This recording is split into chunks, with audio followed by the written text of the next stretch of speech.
Eza abakunzi ba Ruco TV mugire amahoro y'Imana mwese aho muherereye ku migabane itandukanye igize inosi ya rurema, abari muri Afrika, abari Europe, Amerika, Aziya ndetse na Oceania, mwese turabaramukije twifuriza kugira igitondo ciza, abandi mugoroba mwiza bitewe naho uri. Hanyuma tunabiyegereza mu makuru yacu y'uyu munsi yo ku itariki 7 z'ukwezi kwa kabiri umwaka 2026, aho tugiye kubagezaho amakuru agizwe n'ingingo z'ingenzi zikurikira. Turababwira uko minembwe byifashe, hanyuma tumanuke tugere Uvira tubabwire situation ihari, turakubita ku ndondo za Bibogobogo za Rurambo, hose turaza kubabwira uko byifashe. Ayo makuru n'ayandi tugiye kuyarambura, timucikwe ndimukura urushinge kugira ngo amakuru yacu aze kubageraho uko yakabaye. Tunagusaba wewe utarakora subscribe kugira ngo ubashe kuyikora mu rwego kugira ngo amakuru yacu azajya kugeraho ku gihe kandi mu buryo bwiza.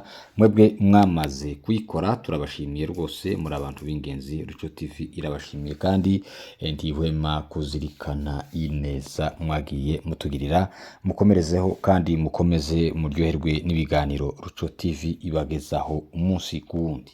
Reka amakuru yacu tuyahere mu Minembwe. Hariya mu Minembwe hariya kuri territoire, kuri capitale, hariya ku mujyi mukuru wa territoire ya Minembwe, hariya hakomeje kubera intambara ikomeye cyane, ikomeye ihuza ingabo za FARDC, ingabo z'abarundi, igisirikare cy'u Burundi, igisirikare cya Tanzania, Wazalendo, FDLR, bakomeje gutera ubwoko bw'abanyamurenge hariya kugira ngo babashe kubwica, abasigaye babameneshe hariya mu Minembwe iwabo, kuko babigerageje kenshi ariko biranga, byarabananiye rwose. Igihe kirekire babigerageje, imyaka 9 irashize iyo ntambara irimo kuba, ariko kugeza aya masaha habayeho resistance yatwirwaneho. Abasirikari b'amadubu ndetse n'intare za Sarambwe bakomeza kurwanirira ubwoko kugeza n'uyu munsi. Umugambi wa leta ya Kinshasa ndetse n'abambari bayo kuwushira mu bikorwa byarananiranye, nubwo bagenda bica umwe, ariko ahari Imana izabarinda ibarengere, baruhuke iyo ntambara nuko kubura amahoro kwa buri munsi. Imana izabirangiza rwose, kuko yavuze ko itagomba gutererana buriya bwoko, kuko Imana yabwo. Hanyuma ku munsi w'ejo hariya mu Minembwe twababwiye ko habaye imyigaragambyo imwe ikomeye yahuje abana, abasore, abagore, abagabo, abasaza, abakecuru, abanyeshuri, abacuruzi, abantu bose nta muntu wari wasigaye inyuma. Abashefu bande bose nta muntu wari wasigaye inyuma, barimo kwamagana leta ya Kinshasa ku bintu bibi ikomeje gukorera abaturage bahariya mu Minembwe. Mu by'ukuri abaturage bo mu Minembwe ni abakongomani kimwe n'abandi bose rwose, ariko ntibafite uburenganzira bumwe n'abandi bakongomani batuye mu bindi bice. Ntibakunzwe kimwe n'abandi bakongomani batuye mu bindi bice, ntibitaweho kimwe n'abandi bakongomani batuye muri biriya bice. Ni ukuvuga ngo ubuzima bw'ibanze cyangwa uburenganzira bwabo bw'ibanze ntabwo bafite, kuko babuvukijwe na leta yakagombye kubaha. Rero niyo mpamvu binjiye mu mihanda ejo bamagana ibikorwa bibi cyangwa imirimo mibi ya leta ya Kinshasa irimo gukora hariya mu misozi miremire y'Umurenge. Murabizi ko bavugaga ko turashaka natwe rezo, turashaka uburenganzira bwacu kuri communication, turashaka kugira communication kimwe n'abandi bantu bose batuye muri Kongo, turashaka kuva mu bwigunge kimwe n'abandi, tumere nk'abandi batuye Kinshasa, batuye na hehe, batuye Goma, batuye hehe. Turashaka natwe kugira communication yacu, dufite uburenganzira bwayo. Rero mureke kutuvutsa ubwo burenganzira bwayo.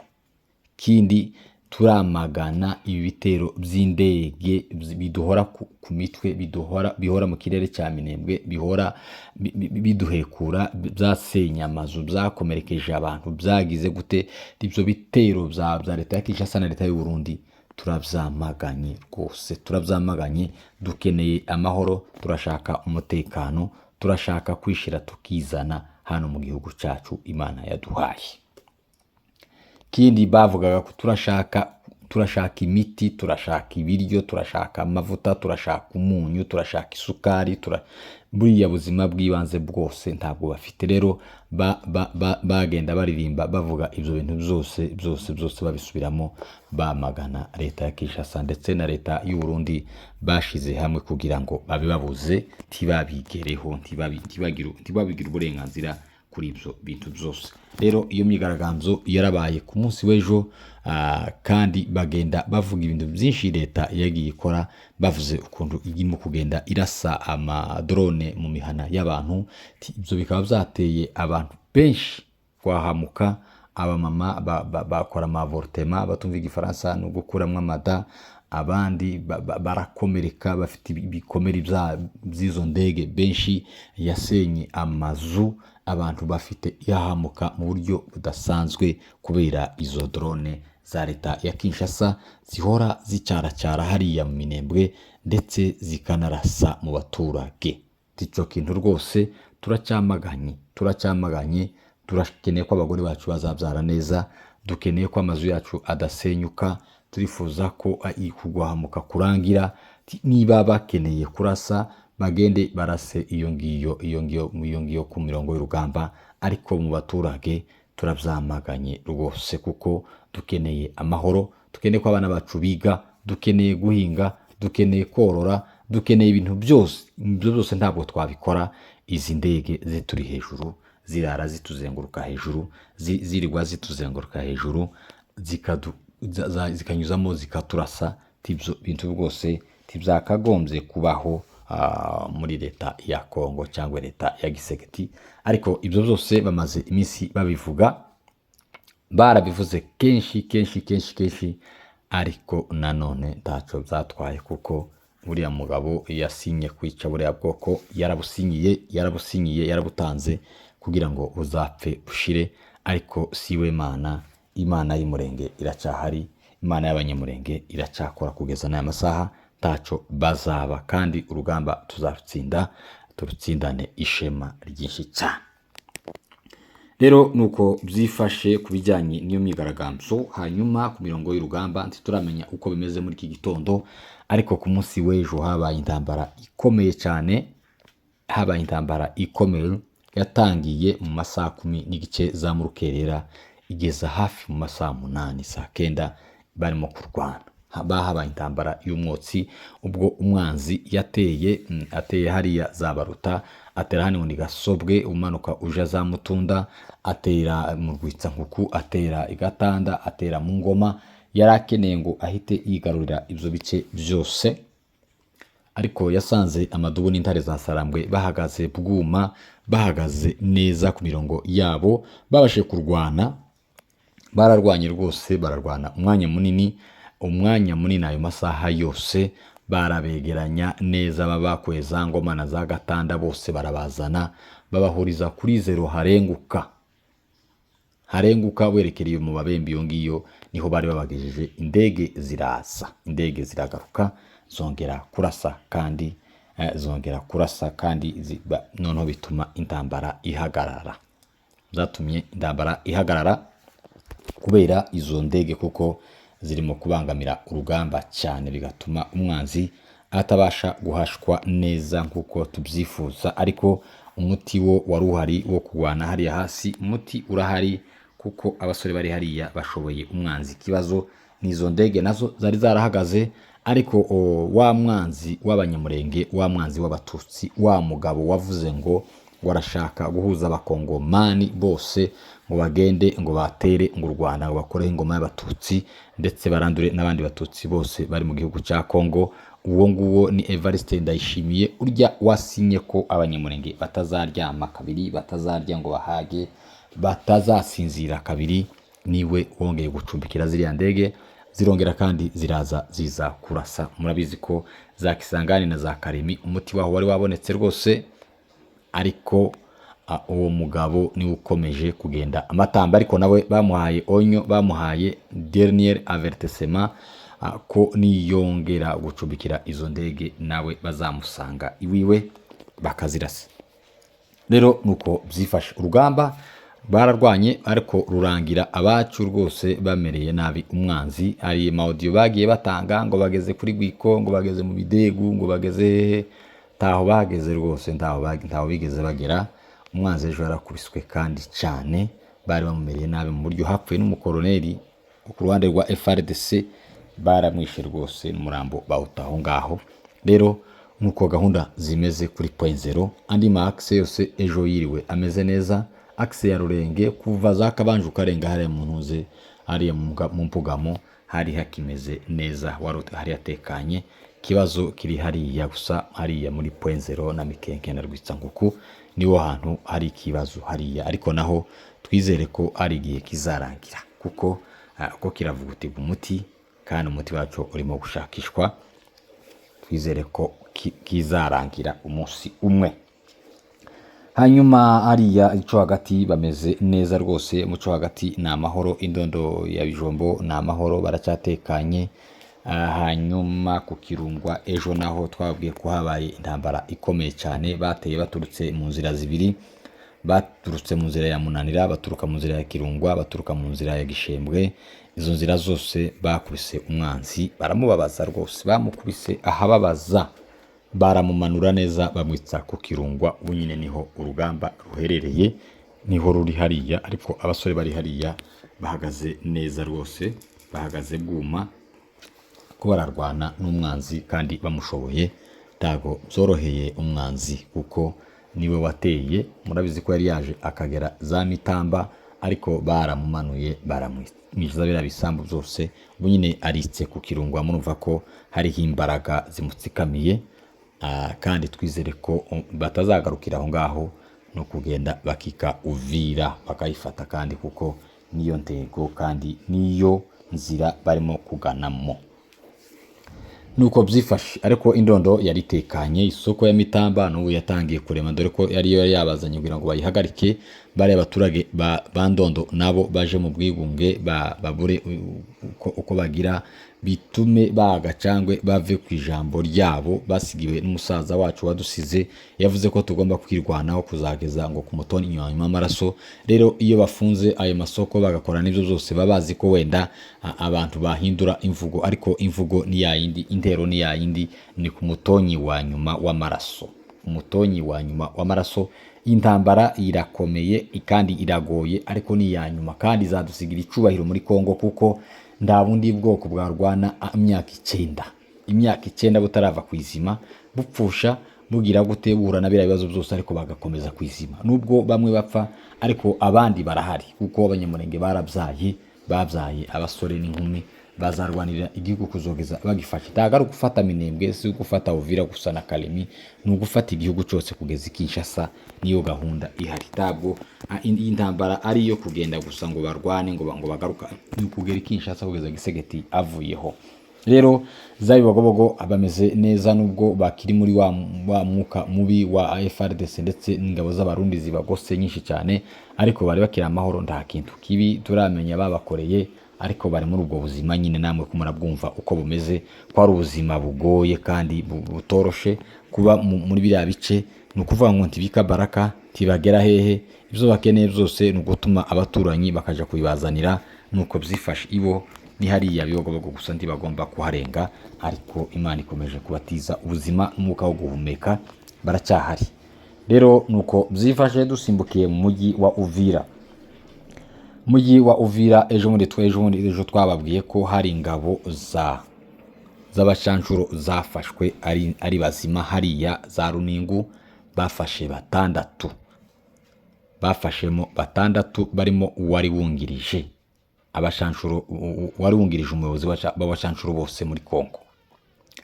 Bamufatiye hariya Runingu mu gihe bagiye ku rugamba, bahuye n'umuriro w'amaduni intare za Sarambwe, barahunga, babasha guhunga. Bahunganye n'abandi basirikare nyine ba FRDC ndetse n'abarundi. Abarundi bo bahise barongora barahunga, abandi bibwira ko bagiye muri za ndake zabo bagize ngo binjiremo, basanga baguye hejuru, barabafata ko ari 6. abo ngabo nibo twiriwe tuganira ejo, ariko n'uwo muyobozi wabo witwa Eric Prince nawe yafashwe abakomando b'intare za Sarambwe bamuguye gitumo bamufatiye muri hoteli hariya Uvira kwa Mucepe, baramufata ubu nyine baramufite. Ikintu gitangaje cyane ndetse ikintu giteye ubwoba gica n'intege umwanzi, kuko iyi ntambara irakomeye kandi irimo utukoryo twinshi cyane n'udusha.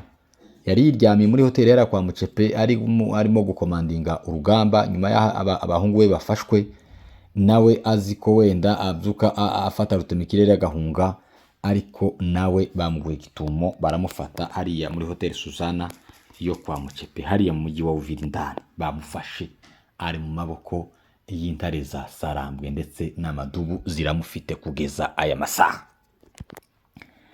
Murumva uko kuntu bimeze. Habe na Gisegeti bazamugeraho, cyangwa Evariste urimo kwikora biriya byose nawe bashaka kuzamugeraho. Iyo bene iyo ntambara imeze gutyo yo kumanuka ku migozi mukagwa ku muntu, mubona ko ni operation imeze nk'ire yafashe Maduro.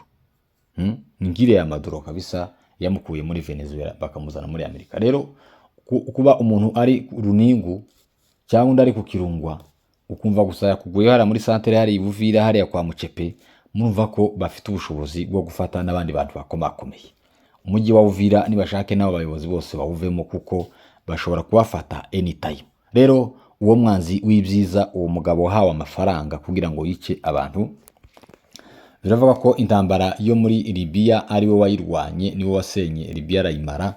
Hanyuma umuntu w'umuherwe ufite amafaranga menshi cyane, ni kampani akoresha, agira kampani zo kugenda yica abantu, agafata ababandi akabatreninga, yarangiza akabakodesha bakaja kwica abantu, agahembwa nawe akabishura. Murumva ko afite kampani mbi cyane imeze nabi, igomba no kurangira ikagira iherezo, kuko uwo mugabo we fast agomba guhita acibwa mutwe akavaho, kuko n'umwanzi w'ubuzima bw'abantu, kuko n'umwicanyi.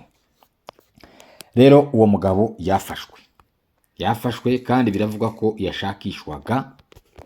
Mugenzi we bakoranaga yahiswe kuraswa muri Amerika hariya, uwo nawe yafashwe. Ntituzi uko abamugenza, ariko umuntu w'igikomerezwa ukomeye, nawe uzi igihano baza kumuha. Ariko AFC yasinye ko umucancuro wese izongera gufata ko agomba kwicwa, kuko nawe aba yaje kwica.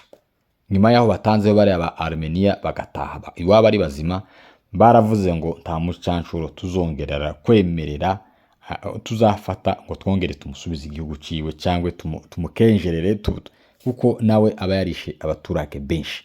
Rero uwo mucancuro ari mu maboko y'amadubu n'intare za Sarambwe. Kadutegereze icyo baza kumukorera, niba baza kumurekura, niba baza kumutanga iwabo, dore ko iwabo ngo ni muri Colombia, niba baza kumugira gute, niba baza kuvuga kumukorera ibyo bavuze bazakorera abandi, nta ubizi, ntitubizi neza icyo bazamukorera. Ariko uwo mucancuro yafashwe ari mu maboko y'intare ndetse n'amadubu. Nuko byifashe hariya mu mujyi wa Uvira.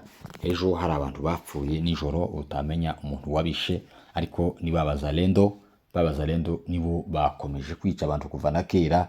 N'ubu nyine ibizaba byose hariya mu mujyi wa Uvira bizabitirirwa, kuko nibo bicanyi, nibo bagome, nibo basenye amazu ndetse bakayasahura, bakica n'abantu babaziza utuntu tw'ubusa tw'amatelefone n'ibiki. Abo ngabo nibo bakomeje kubangamira umutekano umujyi wa Uvira. Hariya mu mujyi wa Lubumbashi haravugwa drone irimo kuzenguruka hejuru y'ikirere, irahari drone ko zirazenguruka hariya, ngo ntibazi ngo ni zahehe, ariko abantu bahiye ubwoba rwose, ntibari kota uw'igitondo bose ko baheze hanze y'amazu. Nibo ntibazi imbaraga za drone, ntibazi ibibazo bya drone. Abanyeminembwe bo zabaye abaturanyi, none bo drone kwiranyura hejuru yitambukira gusa, ngo bakarara hanze, bakirirwa hanze barimo gutegereza ko ibarasa. Ariko nibabanze bumve, nabo bumve ko ibintu byose ari bibi, kandi nabo zabageraho. Nyina wundi yabyara umuhungu. Rero bumve, nibatabuza leta ya Kinshasa, nabo zirabazerera hejuru, nabo zibabuza amahoro, kuko niko bigomba kugenda. AFC yavuze ko bitazongera kwihangana ko abaturage bapfa ngwiri muri Seselefe seselefe ni seselefe ni itanga amahoro, intambara igahagarara ku mpande zose. Ariko seselefe yo guhagarika intambara ku ruhande rumwe n'urundi rugakomeza rukica abantu, iyo bavuze ko batazongera kuyemera kuko bavuze ko nabo bagomba kuza bihorera. Leta ya Kinshasa irasa nabo bakarasa ahandi, nuko bimeze. Abaturage rero bagende bitegure, bagende bahangane kuko ntago bazongera kwitonda ngo bongere bareke leta ya Kinshasa ikomeze yica abantu bizira karengane. Rero nuko byifashe, abaturage barumbashi ntago borohewe, bafite ubwoba bwinshi cyane. Rero reka dusoreze hano, ariko reka twongere tubibutse kandi murabizi ko ku itariki 19 z'ukwezi kwa kabiri harategurwa umunsi mukuru wo kwibuka intwari yacu Afande Generale Rukunda Makanika wadusize mu kwezi kwa kabiri ku itariki 19 z'umwaka wa 2025, ubwo yari yatanze ubuzima bwiwe kugira ngo tubeho, kugira ngo abaturage b'abanyamurenge babeho. Yasize ibyiza byose byari muteganijwe muri leta ya Kongo. Abona ko nta atorya ngo ahage, atokanja ngo anoze, atobona amahoro, atokwishima mu gihe ubwoko bwiwe burimo gutotezwa, burimo kwicwa umunsi ku wundi. Arabisiga byose, asiga amapete, asiga amaranka, asiga icubahiro, asiga amamodokari y'akazi, asiga inzu z'akazi, asiga ibintu byose yarashinzwe. Aravuga ngo ibingibi ntaco bimariye ubwoko bwanje burimo kurimbuka, burimo gupfa, burimo kurengana. Tikiza nuko natangaje gupfana nabo cyangwa kabarinda njewe ngapfa ariko bo bakagumaho. Yarabikoze, arabisiga byose, arazamuka atitaye no mu nzira na risike zo mu nzira. Yanyuze inzira zikomeye cyane kugeza ageze mu misozi miremire y'Umurenge. Yashize ibintu ku murongo, arabyorganiza, nubwo n'ubu nyine adahari, ariko hari umurongo yasize n'ubu nyine niwo barimo kugenderamo. Rero yaradusize kuri zo tariki 19 z'ukwezi kwa kabiri umwaka wa 2025. Ku itariki 19 azaba yujuje umwaka adusize. Rero turakangurira abantu bose, abanyamurenge bose, aho mubarizwa hose, nta kazi, nta kurya, nta kugira gute, twese tuzaja kwibuka umuyobozi wacu wadusize adusigira ubuzima. Nubwo yadusize ariko yadusigiye ubuzima, adusigira izina, adusigira icubahiro, yadusigiye ibintu byose turabifite kugeza aya masaha nubwo adahari. Rero niyo mpamvu tugomba twese niyonka, abana, abakuru, abagore, abagabo, abasore, inkumi, abapasteri, abashefu, abantu bose, uwo munsi umunyamurenge wese ahari agomba kwizihiza uwo munsi ukomeye. Rero twese ntitukabure, naje nzaba mpari rwose, tuje kwizihiza umunsi mukuru, tuje kwibuka intwari yacu yadusize, ikadusigira icubahiro n'ibyishimo. Nubwo tumeze gutya ariko haraho yadusize tutari turi. Rero mugire amahoro, mugire umunsi mwiza, muhahe muronke, mugire umunsi mwiza mwese. Twongere duhure anytime nihagira igihinduka, turongera tubageze aho amakuru. Mugire amahoro.